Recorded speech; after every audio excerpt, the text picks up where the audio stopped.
नमो हरिहंताणं नमो सिद्धाणं नमो आयर्याणं नमो वज्रायाणं नमो लोके सवसामूर्णं मंगलं भगवान् वीरो मंगलं गौतमोऽग्नि मंगलं कुंद कुंदार्यो जय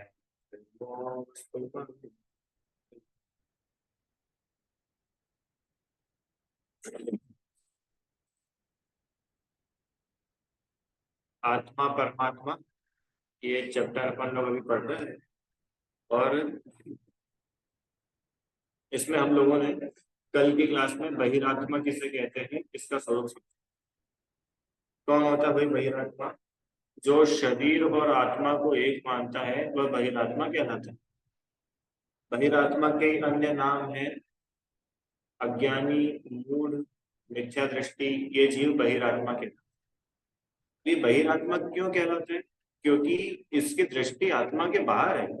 जो आत्मा है, आत्मा को वैसा आत्मा मानता नहीं और शरीर को शरीर के जैसा मानता है। शरीर को मानता है आत्मा, मतलब शरीर के सुख दुख से अपना सुख दुख मानता है। शरीर को खाने को नहीं मिलता है तो इसको ऐसा लगता है कि मुझमें से कुछ कम हो गया। शरीर को बहुत अच्छा सब सुविधाएं मिल जाती है तो ऐसा लगता है कि मेरे अंदर बहुत कुछ अच्छा हो गया। कुल मिला के शरीर और शरीर से संबंध रखने वालों से अपना पना मानना, ये बहिरात्मा पने का लक्षण है। फिर हम लोगों ने देखा अंतरात्मा किसे कहते हैं कि अपनी आत्मा में अपनापन मानना, ये अंतरात्मापन। दूसरे शब्दों में कहे तो जो सम्यक दृष्टि है वही अंतरात्मा कहते हैं। भेद विज्ञान के बल से आत्मा को शरीर आदि से भिन्न ज्ञान और आनंद स्वभाविक जानना, मानना और अनुभव करना, यह अंतरात्मा पढ़ने का लक्षण है। कल हम लोगों ने इसके ऊपर ही बात की थी कि अंतरात्मा ये जो दशा है ये कैसे प्रकट होती है। जो जीव बहिरात्मा है वही तो अंतरात्मा बनता है, ये बात तो पक्का है ना। अरे जो जीव मिथ्या दृष्टि है वही जीव तो सम्यक दृष्टि होगा। तो मूल में तो भूल ये रहती है कि शरीर और आत्मा को एक माना जाता है। अंतरात्मा मतलब कि भाई जो शरीर और आत्मा एक नहीं है, उनको अलग अलग मानना, अलग अलग करना नहीं है। क्योंकि अलग अलग तो वो ऑलरेडी है, अपने को उसमें क्या करना है।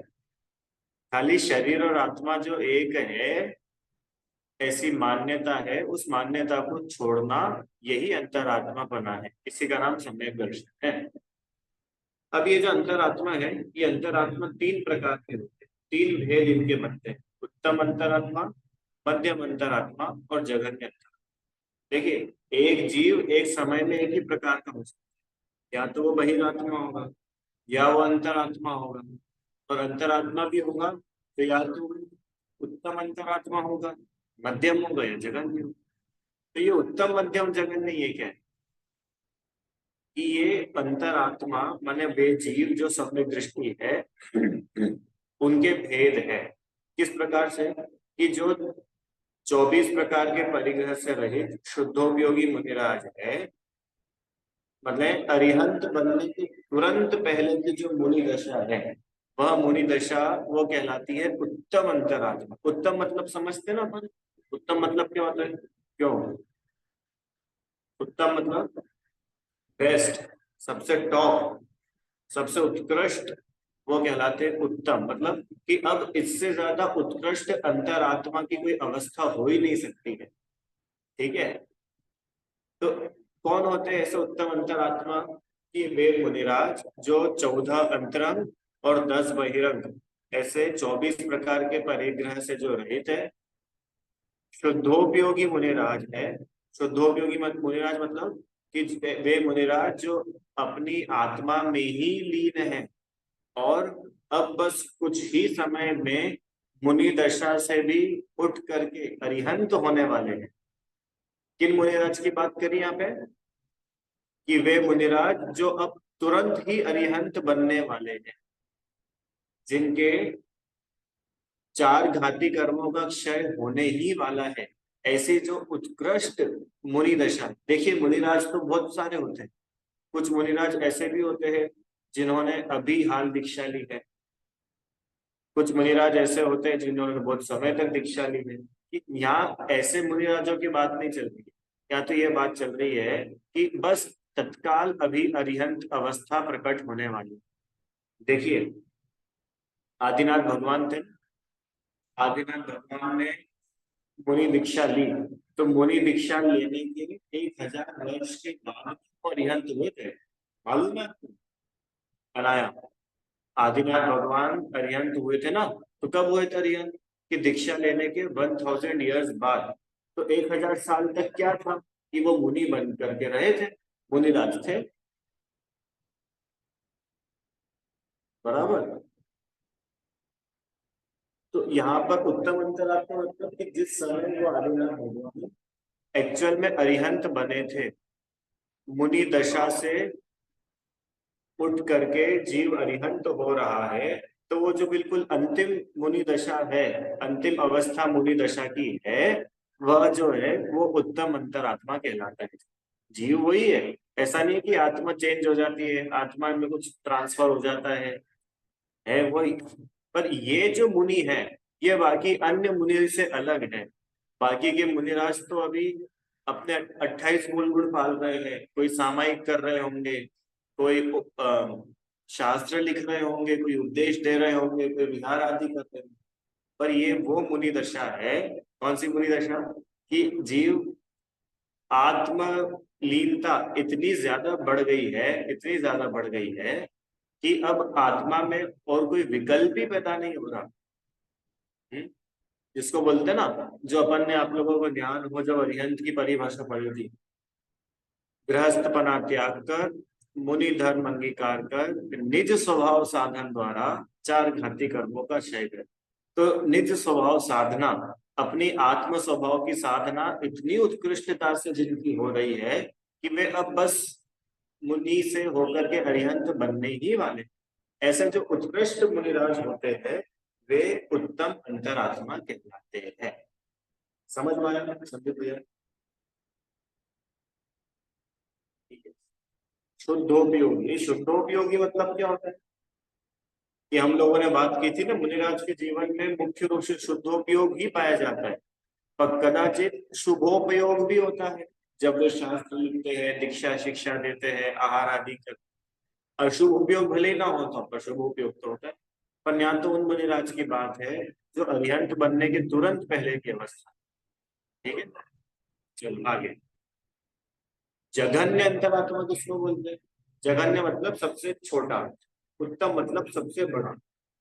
तो जघन्य मतलब अविरत सम्यक दृष्टि, वे सब जघन्य अंतरात्मा के माने। वो सम्यक दृष्टि तो है, पर कैसा सम्यक दृष्टि है? सबसे छोटा सम्यक दृष्टि।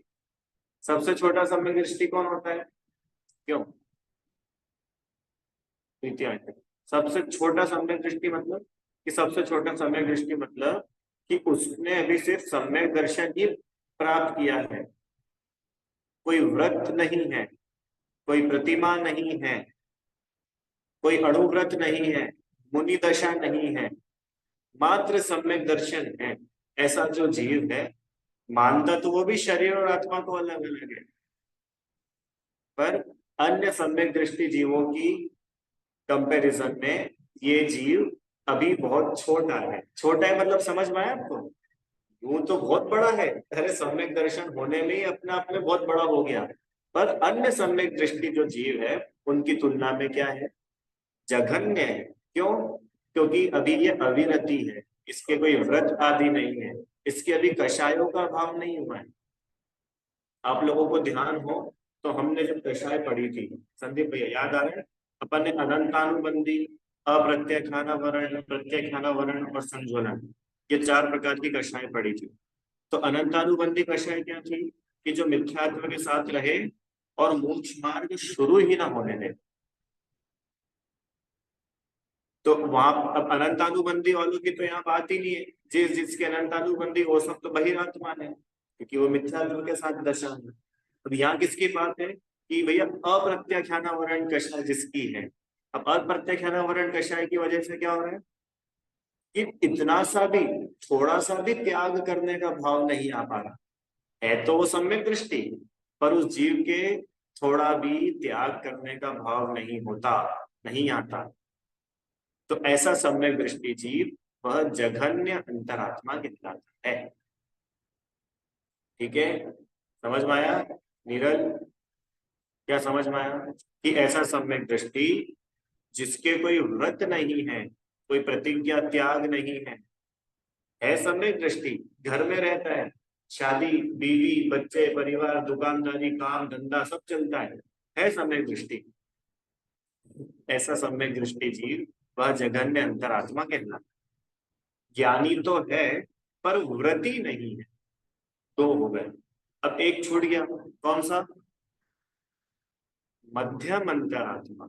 ये मध्यम अंतरात्मा क्या होता हो कि उत्तम अंतरात्मा से नीचे और जगत अंतरात्मा के ऊपर जितने भी सम्यक दृष्टि है वे सब मध्यम अंतरात्मा कहलाते हैं। ठीक है,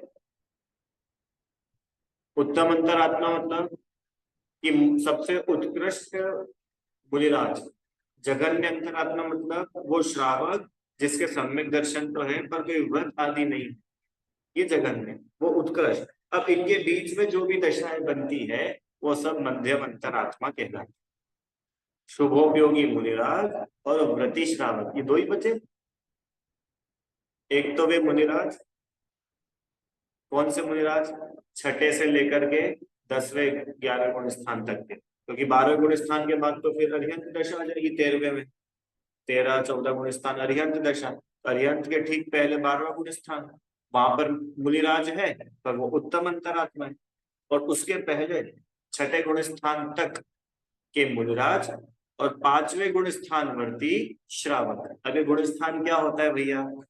गुण स्थान मतलब जीवों के परिणाम, कषाय और योग के निमित्त से होने वाले जीव, कुल मिलाकर के जीवों को मेजर करने का एक स्केल है, उसका नाम है गुण स्थान।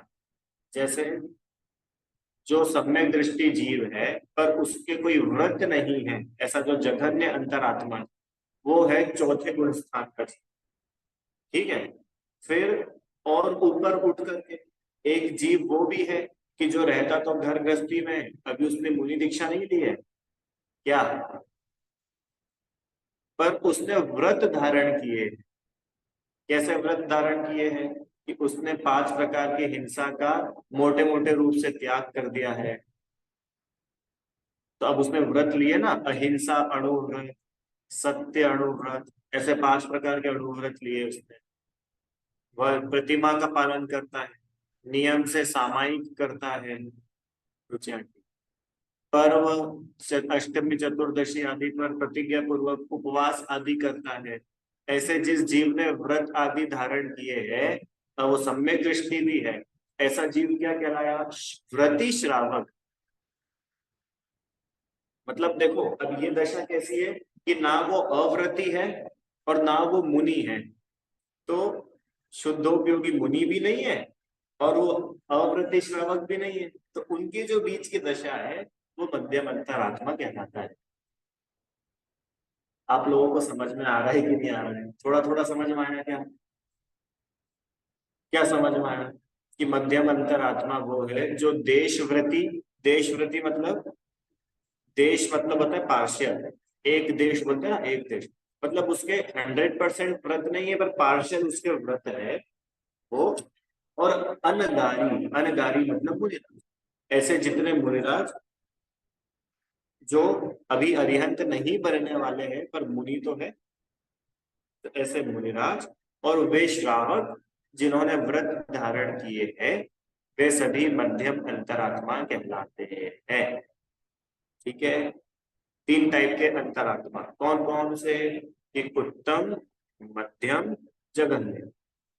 उत्तम अंतरात्मा किसको बोलते हैं कि ऐसे मुनिराज जिन्होंने 24 प्रकार के परिग्रह के त्याग किए, मतलब निर्ग्रंथ दिगंबर मुनिराज जो अरिहंत बनने ही वाले हैं, ऐसे जो उत्कृष्ट मुनि दशा है वह उत्तम अंतरात्मा कहलाते हैं।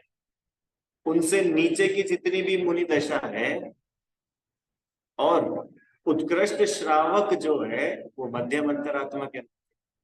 और वो श्रावक जिसके कोई व्रत तो नहीं है पर वो ज्ञानी है, वह जघन्य अंतरात्मा कहलाते हैं। ये तीन प्रकार की अंतरात्मा पद। भी यहां तक किसी को कोई प्रश्न है? नहीं कि हाँ नहीं है? फिर मैं पूछूं, आप लोग बताओगे? ठीक है। अब आप लोग मुझे बताओ कि बहिरात्मा जो है, बहिरात्मा चारों गतियों में से कौन कौन सी गति में पाया जा सकता है? बहिरात्मा जो है ना, जो शरीर और आत्मा को एक ही मानता है, ऐसा बहिरात्मा चारों गतियों में से किस किस गति में पाया जा सकता है? सोचो। अच्छा चलो, मनुष्य गति में पाया जा सकता है क्या? पक्का? भैया जिनके वीडियो बंद हो वो यस नो लिख सकते हो तो यस नो लिख दो। ठीक है। देव गति में ऐसा जीव पाया जा सकता है क्या? बहिरात्मा, देव, स्वर्ग का देव बहिरात्मा हो सकता है कि नहीं हो सकता है? हो सकता है। हाँ के लिए वन, ना के लिए टू। हो सकता है। ठीक है।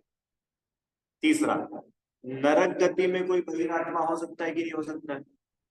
नरक गति में हो सकते हैं, नरक में भी मिथ्या दृष्टि होते हैं। और तिर्यंच में, ये तिर्यंच में भी होते हैं। मतलब बहिरात्मा तो चारों ही गतियों में पाए जा सकते हैं। ठीक है, आगे चलते हैं। अब ये जो अंतरात्मा है, अंतरात्मा मतलब शरीर और आत्मा को अलग अलग जो मानता है, अपनी आत्मा में ही अपनापन करता है, क्या ऐसे जीव चारों गतियों में पाए जा सकते हैं? हाँ कि ना? चारों में पक्का? तिर्यंच, क्या तिर्यंच भी ऐसे होते? सम्यक दृष्टि? हाँ होते हैं। और आपको मालूम है, मनुष्यों से ज्यादा सम्यक दृष्टि हो जाते तिर्यंच। मनुष्य तो थोड़े से सम्यक दृष्टि होते, तिर्यंच ज्यादा होते सम्यक दृष्टि। चारों ही गतियों में अंतरात्मपना होता है। अब उत्तम अंतरात्मा किस किस गति में हो सकते हैं? क्या देव गति का कोई जीव उत्तम अंतरात्मा हो सकता है क्या? देव गति का कोई जीव, कोई स्वर्ग का देव, क्या वो उत्तम अंतरात्मा हो सकता है? हाँ के लिए एक दबाए, ना के लिए दो दबाए, और प्रश्न रिपीट करने के लिए तीन दबाए। नहीं हो सकता। अरे क्वेश्चन ये है कि स्वर्ग का कोई देव, क्या वो उत्तम अंतरात्मा हो सकता है क्या? है वो सम्यक दृष्टि और उत्तम अंतरात्मा हो सकता है? क्या लगता है आपको? यस और नो? हो सकता है, हो सकता है। तो जी हो सकता है। कोई है ऐसा जो बोलता है कि भैया नहीं हो सकता, स्वर्ग में उत्तम अंतरात्मा नहीं हो सकता है? अरे स्वर्ग में कैसे होगा उत्तम अंतरात्मा? उत्तम अंतरात्मा कौन होते हैं? कि मुनिराज होते हैं।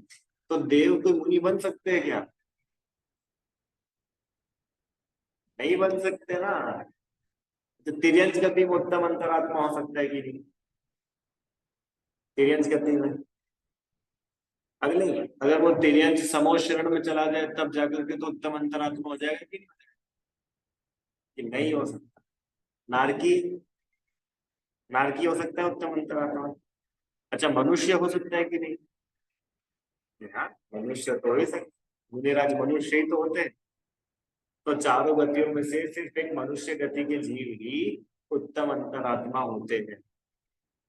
ठीक है। अब आगे चलो, मध्यम अंतरात्मा। क्या लगता है चार गति में से किस किस गति के जीव मध्यम अंतरात्मा हो सकते हैं? देव गति के जीव मध्यम अंतरात्मा हो सकते हैं क्या? मध्यम अंतरात्मा कौन होते हैं? व्रती, श्रावक और मुनिराज। तो हो सकते हैं क्या देवगति के? हो सकते हैं। कैसे हो सकते हैं बताना जरा, बोलिए कैसे हो सकते हैं?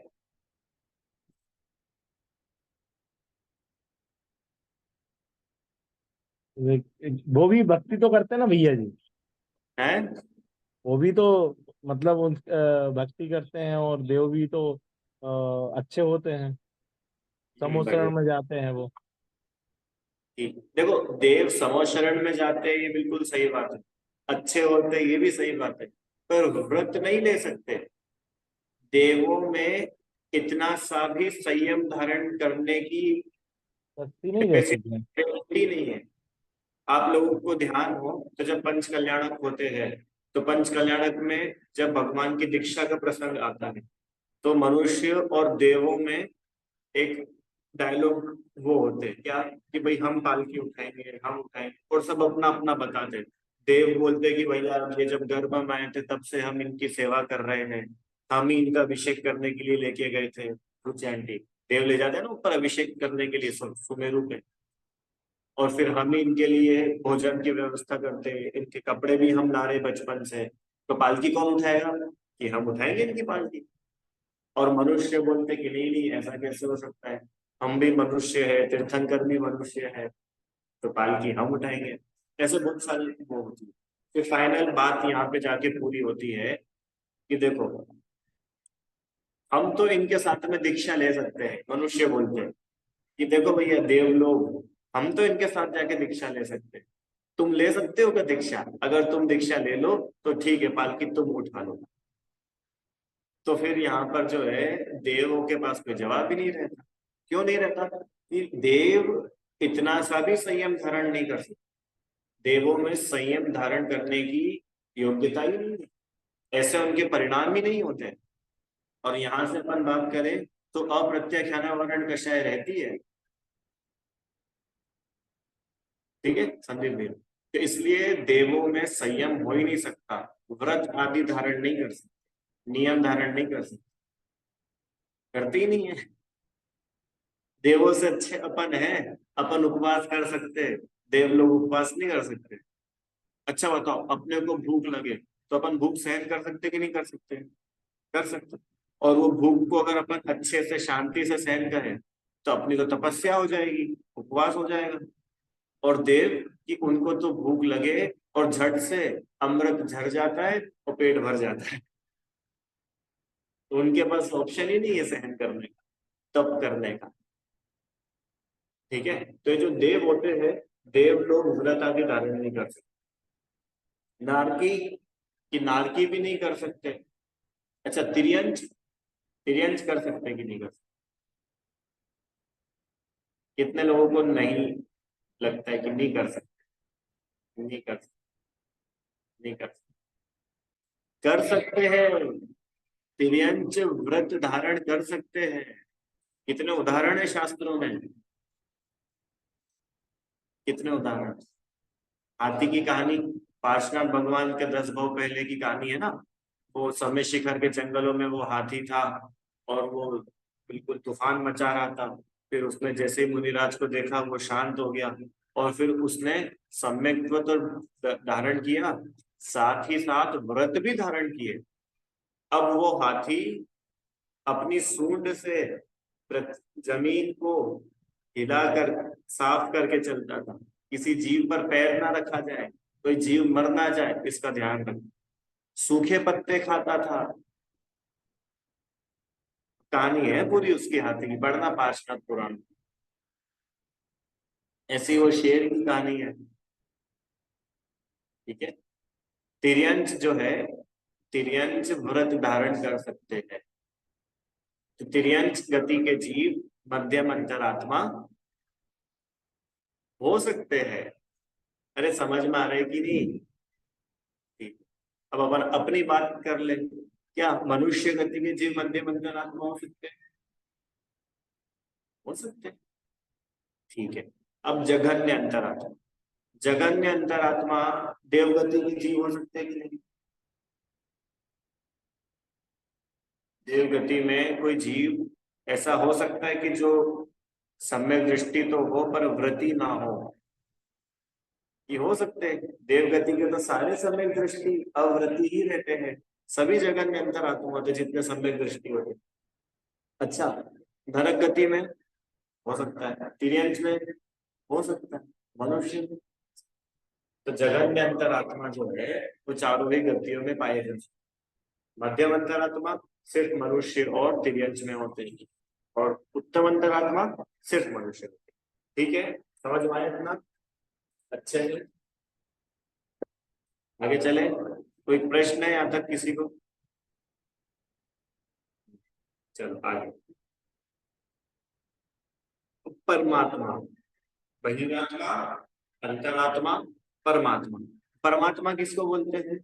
कि जो अब अंतरात्मा दशा से भी ऊपर उठ गए हैं, ऐसे जीव जो वीतरागी और सर्वज्ञ हो गए हैं, ऐसे जीव वे परमात्मा कहलाते, भगवान कहलाते। ठीक है, अब ये जो परमात्मा है, परमात्मा दो प्रकार के होते हैं, एक सकल परमात्मा और एक निकल परमात्मा। सकल परमात्मा, निकल परमात्मा। कल मतलब होता है शरीर। कल मतलब वो टुमारो वाला कल, यस्टरडे वाला कल नहीं। कल मतलब होता है शरीर। तो सकल शरीर सहित, निकल शरीर रहित, जिनका शरीर ही नहीं रहा वे निकल, और जो अभी शरीर सहित है वे सकल। ऐसे सकल परमात्मा और निकल परमात्मा। अरिहंत भगवान जो है वो सकल परमात्मा है, और सिद्ध भगवान जो है वो निकल परमात्मा। और गणेश जी सकल परमात्मा है कि निकल परमात्मा? बोलो। सकल परमात्मा के लिए एक, निकल परमात्मा के लिए दो। गणेश जी कौन है? सकल परमात्मा, सकल। बोलो भाई, बाकी लोग जिनके वीडियो बंद है, आप लोग चैट में लिख के बता दो है? गणेश जी सकल परमात्मा है कि निकल परमात्मा?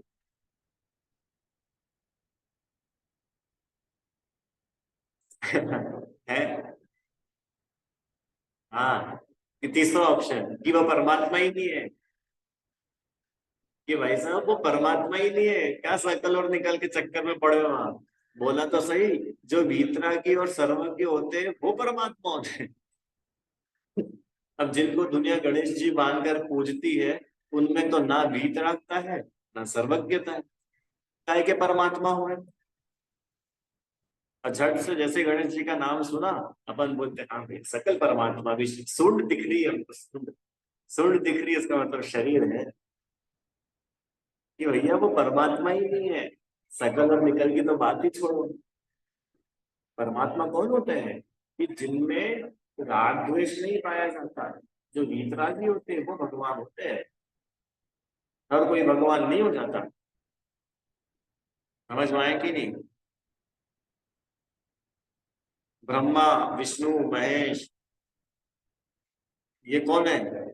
ये परमात्मा ही नहीं है। सकल निकल की तो बात ही नहीं। क्यों? क्योंकि इनमें ना वीतरागता है ना सर्वज्ञता। और ये तो भगवान के तो दो लक्षण है। ये दो लक्षण के बिना तो भगवान हो नहीं। अपन ने पढ़ा था ना मेरी भावना में, बुद्ध वीर जिन हरिहर ब्रह्मा, या उसको स्वाधीन करो। और उसके ऊपर लिखा था, जिसने राग द्वेष काम आदि जीते, सब जग जान लिया, सब जीवों को मोक्ष मार्ग का निष्प्रय। अब नाम के नाम आपको जो देना है सो दे दो। नाम आपके, गुण हमारे। कि साहब हमको बुद्ध बोलना है, कि आओ बोल दो। वीतरागी और सर्वज्ञ होना चाहिए। कि हमको ब्रह्मा बोलना है, हरि बोलना है, कि हाँ बोल दो। वीतरागी और सर्वज्ञ है सो वो परमात्मा है। और जिसमें वीतरागता सर्वज्ञता ही नहीं है, वो काय के परमात्मा? वो तो अपने जैसा ही हो गया। अरे भगवान तो वो है ना कि जो बहुत उत्कृष्ट हो। तो वीतरागता सर्वज्ञता तो महान उत्कृष्ट गुण है। अब जिनमें ये गुण ही नहीं है, वो कैसे भगवान हो सकता है? ठीक है भाई। तो परमात्मा माने जो वीतरागी और सर्वज्ञ हो, जिन्होंने परमात्म दशा को प्राप्त किया है, ऐसे जीव परमात्मा कहलाते हैं। दो प्रकार की, सकल निकल, है दोनों ही वीतरागी, है दोनों ही सर्वज्ञ, और दोनों में अंतर क्या है कि एक शरीर सहित है, एक शरीर रहित, एक विद बॉडी है, एक विदाउट बॉडी है। जो अरिहंत भगवान है, उन्होंने सिर्फ 4 घाती कर्मों का नाश किया और 4 अघाती कर्म उनके अभी बचे हुए हैं। और सिद्ध भगवान ये भैया उन्होंने तो 8वें कर्मों का नाश किया। अपन ने ये तो पढ़ा भी था 5 परमेष्टि में। अरे है मुनिधर्म अंगीकार कर निज स्वभाव साधन द्वारा 4 घाती कर्मों का नाश करके जो अनंत चतुष्टय जिनके प्रकट हुए हैं, और अरिहंत होने के कुछ समय बाद जिनके 4 अघाती कर्मों का भी नाश हो गया है, वो सिद्ध भगवान के। ठीक है, चलो वापस से क्वेश्चन, क्या देव गति के जीव परमात्मा हो सकते हैं? हो सकते हैं कि नहीं? देव गति, सौधर्मेंद्र परमात्मा है कि नहीं? सौधर्मेंद्र, रुचि आंटी, सौधर्मेंद्र परमात्मा है ना? सौधर्मेंद्र के मंदिर होते कि नहीं होते? सौधर्मेंद्र के मंदिर होते कि नहीं? अपन पूजा करते हैं सौधर्मेंद्र की। देव शास्त्र गुरु में जब अपन पूजा करते हैं तो देव कौन है? सौधर्मेंद्र ही तो है, वो देव है ना? सौधर्मेंद्र की पूजा करते हैं। कितने लोग सौधर्मेंद्र की पूजा करते हैं? अरे वो सौधर्मेंद्र स्वर्ग का देव है, वो कोई भगवान थोड़ी ना है। वो सौधर्मेंद्र तो अपने मुनिराजों की पूजा करता है, और अपन सौधर्मेंद्र की पूजा करेंगे क्या? अब सोचो, जब सौधर्म इंद्र ही पूजने योग्य नहीं है, तो अन्य देवी देवताओं की तो बात ही बहुत दूर रह गई, जिनको हम फूल हार माला बिना चढ़ा करके पूजा जिनकी करते हैं, वे तो पूज्य ही नहीं है। पता है आपको, सौधर्म इंद्र तो फिर भी जघन्य अंतरात्मा है, सम्यक दृष्टि होता है सौधर्म इंद्र में, मालूम है? रुचि आंटी को सौधर्म इंद्र अपने पूरे जीवन काल में, कि बहुत बड़ा जीवन होता है सौधर्म इंद्र का, असंख्यातों पंच कल्याणक मनाता है। ठीक है आंटी, कितने पंच कल्याणक? असंख्यात पंच कल्याणक मनाते हैं एक सौधर्म इंद्र अपनी पूरी लाइफ में। इतनी बड़ी तो होती है उसकी लाइफ, और इतना भाग्यशाली होता है वो। असंख्यातों तीर्थंकरों के गर्भ कल्याणक मनाता है, असंख्यातों तीर्थंकरों के जन्माभिषेक करता है सुमेरु पर ले जा करके। कौन? सौधर्म इंद्र। इतना भाग्यशाली होता है वो, फिर भी हम उसकी पूजा नहीं करते हैं। क्यों? क्योंकि वो अंतरात्मा तो है, पर यहाँ पूज्यपना तो व्रतों से होता है, पूज्यपना तो अंतरंग वीतरागता से होता है। तो जो अष्ट द्रव्य से पूजा है, वो तो भाई मुनिराजों की होती है, अरहंत सिद्ध भगवान की होती है, जिनवाणी की होती है। तो जब वो सौधर्म इंद्र ही पूज्य नहीं है, तो अन्य देवी देवता तो बिल्कुल भी पूज्य नहीं है। सौधर्म इंद्र तो फिर भी रिस्पेक्ट के लायक है। क्यों रिस्पेक्ट के लायक है? क्योंकि वो सम्यक दृष्टि है। और जिन देवी देवताओं को हम पूजा करते हैं, उनकी तो गारंटी भी नहीं है कि वे सम्यक दृष्टि है भी कि नहीं। और बताओ, हम उनकी पूजा करने चले जाते हैं कि भाई साहब हो सकता है वो बहिरात्मा हो, और तुम परमात्मा बना करके उनकी पूजा कर रहे हो। अरे समझ में आ रहा है कि नहीं? जिन शासन में, जिनेन्द्र देव के शासन में किसी रागी ऋषि की पूजा होती ही नहीं है। अरे यहाँ तो वीतरागता की पूजा है। अरे यहाँ अगर कोई मुनिराज भी हो ना, और वे मुनिराज अगर वीतरागी ना दिखे, तो उनकी भी पूजा नहीं होगी। अच्छा बताओ, मुनिराज की पूजा भी कैसे है? उनकी वीतरागता से तो उनकी पूजा है। शास्त्रों की भी पूजा हम क्यों करते हैं? क्योंकि इन शास्त्रों में वीतरागता का मार्ग बताया है। संदीप भैया, कल को अगर शास्त्रों में भी ग्रह शोभा और नंदन चंपक जैसे बातें लिखी आने लग जाए, तो क्या आप उन शास्त्रों को अर्घ चढ़ाओगे? क्या नहीं चढ़ाएंगे? अरे हमको तो वीतरागता चाहिए, वीतरागता की पूजा है। समझ में आया? तो स्वर्ग के जो देवगति में जो देव है, ये एक भी परमात्मा नहीं है। हाँ, परमात्मा के उपासक जरूर है। जैसे आप और हम भगवान के उपासक है, भगवान के भक्त है, ऐसे वो भी है, कोई बात नहीं, होने दो। पर वो परमात्मा तो नहीं है। नरक के नारकी कि वो भी नहीं है, तिर्यंज गति के जानवर वो भी परमात्मा नहीं है। समझ रहे हो? जानवर परमात्मा नहीं है, तिर्यंज गति में परमात्मा पना नहीं होता। तो अब ये पेड़, जो पेड़ को डोरे बांधना बंद करो, अगर बांधते हो तो। लोग पत्थरों की पूजा करते हैं सिंदूर लगा करके, पेड़ की पूजा करते हैं, पीपल का पेड़, बरगद का पेड़। अरे ये एक इंद्रिय जीव है, सम्यक दृष्टि भी नहीं है। क्या? पेड़ तो जीव है ना, तो एक इंद्रिय तो नियम से मिथ्या दृष्टि होता है। तो मिथ्या दृष्टियों की पूजा करोगे क्या? सोचो भैया। अब ये पाठ पढ़ करके अपने को विवेक जगना चाहिए अपना, अपन किस किस की पूजा करने लग जाते। लोग बाग नोट की पूजा करते हैं। संदीप भैया, नोट की पूजा करते हुए देखा है कभी किसी को? सुबह सुबह दुकान खोलेंगे, पहले तो वो दुकान के शटर की पूजा करेंगे, क्या बोलते हैं उसको, देहरी की पूजा करेंगे। अजीब है वो तो जीव भी नहीं है। बोलो, अजीब की पूजा कर रहे हैं रुचि आंटी। फिर अगरबत्ती जलाएंगे, फिर वो कैश बॉक्स खोलेंगे, गल्ला, और फिर उस गल्ले की पूजा करेंगे। ये क्या है ये? भैया वो परमात्मा थोड़ी है जो उसकी ऐसी पूजा कर रहे हो आप। ये मिथ्यात्व है। लोग नदियों की पूजा करते हैं, आरती करते हैं, नदी की आरती है। वो नदी एक इंद्रिय जीव है, वो पानी तो वो कहाँ से परमात्मा हो गया, कहाँ से भगवान हो गया वो? ठीक है भैया, थोड़ा बोला है आप लोग बहुत अच्छे से समझ जाना। परमात्मा तो वो होते हैं जिनमें वीतरागता और सर्वज्ञता पाई जाती है। और वीतरागता सर्वज्ञता तिर्यंच गति में नहीं पाई जाती, गायों में नहीं पाई जाती। गाय में कितने लोग गायों को पूज लेते हैं। गाय को पूजा की नहीं कभी रुचि आंटी? गाय को नहीं पाई।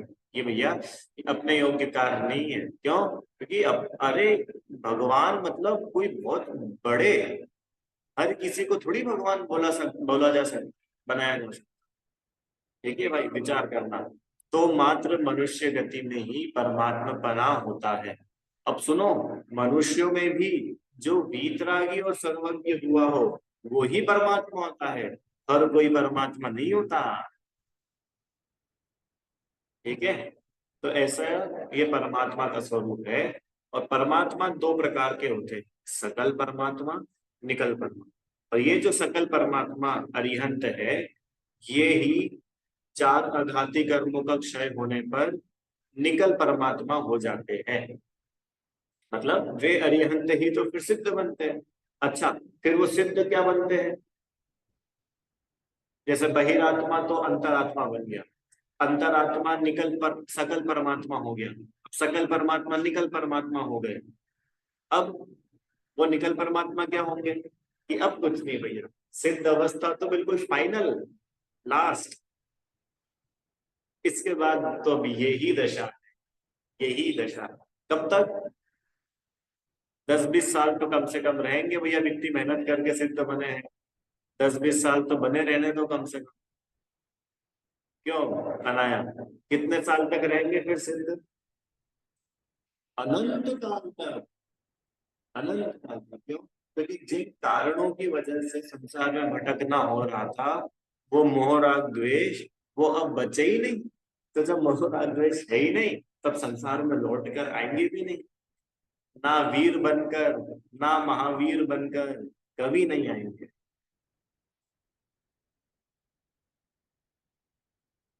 ठीक है? चलो, तो एक शॉर्ट पीरियड है, आज इसको पूरा कर लेते हैं। जगन्य अंतरात्मा। जगन्य अंतरात्मा क्या है भैया? देखो फोटो में दिख रहा है ना, शरीर को सजा करके अपने को सजाना मानता है, ये जघन्य अंतरात्मा। जघन्य, सॉरी, बहिरात्मा। बहिरात्मा कौन होता है? बहिरात्मा कि शरीर में ही अपनापन मानता है, वह बहिरात्मा। शरीर सुंदर मानता है, शरीर सुंदर है तो मानता है मैं बड़ा सुंदर हूँ, ऐसी उल्टी मान्यता जिसकी होती है। तो जघन्य अंतरात्मा, कि जघन्य अंतरात्मा मतलब देखो फोटो से दिख रहा है, पैंट शर्ट वाला आदमी है, पढ़ रहा है कुछ भी, मतलब घर गृहस्थी में रहता है, कोई व्रत आदि नहीं है पर ज्ञानी है, सम्यक दृष्टि है, ऐसा जीव जघन्य अंतरात्मा। उत्तम अंतरात्मा मुनिराज, और मध्यम अंतरात्मा श्रावक और मुनि दोनों। परमात्मा की, परमात्मा दो प्रकार के, एक सकल परमात्मा और एक निकल परमात्मा, सिद्ध भगवान।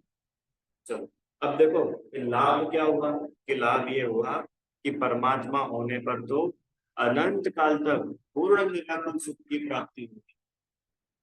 निराकुल सुख मतलब अब ऐसा सुख होगा जब उसमें कोई आकुलता नहीं होगी। अनायास। आम का रस खाया था कि नहीं आज? आज ही खाया था, अच्छा। तो वह आम के रस का जो सुख मिल रहा था वो निराकुलता वाला था कि आकुलता वाला था? आकुलता थी। क्यों आकुलता थी? अब खत्म हो जाएगा। अरे वो तो लिमिटेड ही बना है ना, 1 कटोरी, 2 कटोरी, 10 कटोरी, 10 तो नहीं पी होगी, 3 कटोरी, मतलब आकुलता है ना भैया, अभी अब तो खत्म हो। ये डिपेंडेंट है। और जो सिद्ध भगवान जिस अनंत काल तक जिस सुख भोगेंगे वो सुख, अरे इंडिपेंडेंट है। उसको अब उनको किसी की जरूरत नहीं है सुखी होने के लिए, वो तो अपने आप से ही सुखी है। तो ये परमात्मा होने से फायदा है। अच्छा, अंतरात्मा होने से क्या लाभ है? कि भैया ये अंतरात्मा ही तो पुरुषार्थ करके आगे जाके परमात्मा बनता है। ठीक है, तो ये अंतरात्मा पने का लाभ, ये ठीक है, ये दोनों के लाभ तो समझ में है। संदीप भैया, बहिरात्मा पने का क्या लाभ है? कि कोई लाभ नहीं है। अरे शरीर और आत्मा को एक मानना, इसमें लाभ है कि नुकसान है? इसमें तो उल्टा नुकसान है अपना। समझ में आया? तो बहिरात्मा पना तो छोड़ना चाहिए, क्योंकि बहिरात्मा पने के कारण ही ये जीव अनादिकाल से संसार में दुख भोग रहा है। और अगर आप हम सब सुखी होना चाहते हैं तो हमको बहिरात्मपना छोड़कर अंतरात्मा होकर परमात्मा होने की भावना बनानी चाहिए। ठीक है, समझ में आया? चलो, इसमें एक बात और है, बहिरात्मपना संसार का मार्ग है, इसके लिए हेय है। हेय मतलब समझ में आता है? हेय मतलब छोड़ने लायक, और उपादेय मतलब ग्रहण करने। तो जो बहिरात्मा तो छोड़ने लायक है, उसमें है क्या रखने जैसा? अंतरात्मापना कि वो मोक्ष का मार्ग है, इसके लिए कथनचित उपाय। ऐसा भी नहीं कि भैया अब अंतरात्मा होंगे बस अब हमको कुछ नहीं करना जीवन। वो तो एक प्रोसेस का पार्ट है। वहां पर जाकर के अपनी सफर खत्म नहीं हुआ। तो फिर सफर कब खत्म होगा? कि जब परमात्मा दशा प्रकट होगी, जब अतीन्द्रिय सुख होगा, जब भगवान बनेंगे, तो परमात्मा पना तो पूर्ण रूप से उपादेय है। अंतरात्मा पना कथनचित, कथनचित मतलब थोड़ा उपादेय है, किसी अपेक्षा से उपादेय है। और बहिरात्मा पना तो हेय है, छोड़ने ही लायक। तो हम सभी जीव बहिरात्मा पने को छोड़कर अंतरात्मा हुए, और अंतरात्मा होकर परमात्मा बने, ऐसी भावना से अपन नहीं करते। एक प्रश्न है आपको तो आप लोग पूछिए।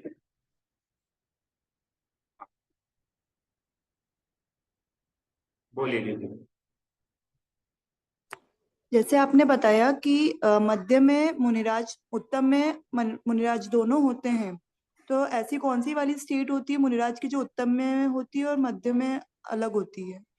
देखिए, उत्तम अंतरात्मा में तो वे मुनिराज होते हैं जो अभी तत्काल ही कुछ ही समय में अरिहंत बनने वाले हैं।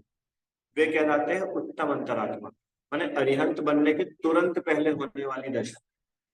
और मध्यम अंतरात्मा में वो मुनिराज होते हैं कि जो अभी अरिहंत तो नहीं बन रहे हैं, अभी बिल्कुल तत्काल के टाइम में, पर वो मुनि जरूर है। तो ऐसे जितने भी मुनि, देखो मुनि तो बहुत सारे होते हैं, अरिहंत तो कुछ ही बनते हैं ना। तो वे जो बहुत सारे मुनिराज है, वे सब तो मध्यम अंतरात्मा, और जो वे कुछ मुनिराज जो अरिहंत बनने ही वाले हैं, वे सब जो है वो क्या कहलाते हैं?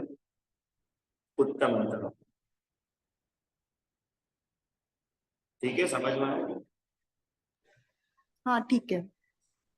तो इसमें एक चीज और है। अब आप मेरे को बताओ सब लोग कि इस काल में, पांच ये पंचम काल चल रहे हैं ना अभी अपने, तो ये पंचम काल में उत्तम अंतरात्मा हो सकते कि नहीं हो सकते? यस और नो? उत्तम अंतरात्मा हो सकते कि नहीं? चलो इधर से चलते हैं। जगन्य अंतरात्मा हो सकते कि नहीं हो सकते?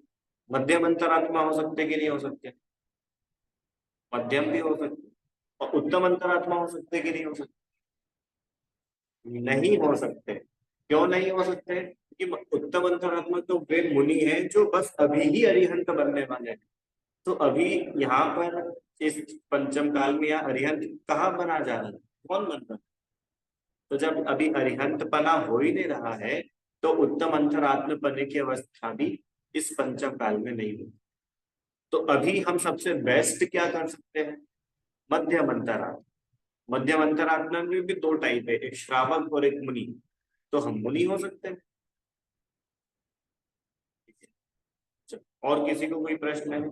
अच्छा, परमात्मा होते कि नहीं अभी पंचम काल में साक्षात? नहीं होते। सिद्ध भगवान है तो वो तो है, यहाँ नहीं है, वो तो सिद्ध शिला में। और रियल भगवान अभी यहाँ पर तो नहीं। और बहिरात्मा थोड़ी ना होते पंचम काल में, क्यों? बहिरात्मा कि भैया वो तो होते ही है, सब जगह होते हैं, हर समय होते हैं। ठीक है, चल। और कुछ क्वेश्चन किसी का है? निर्वाण स्तुति कल अपन नया चैप्टर शुरू करेंगे ना। एक वाणी भारती तो ही जपो दिन रहे, जो तेरी शरणागले सो पावे सुख चैन। जा वाणी के ज्ञान से सुझे लो कालो, सो वाणी मस्तक नमो सताए।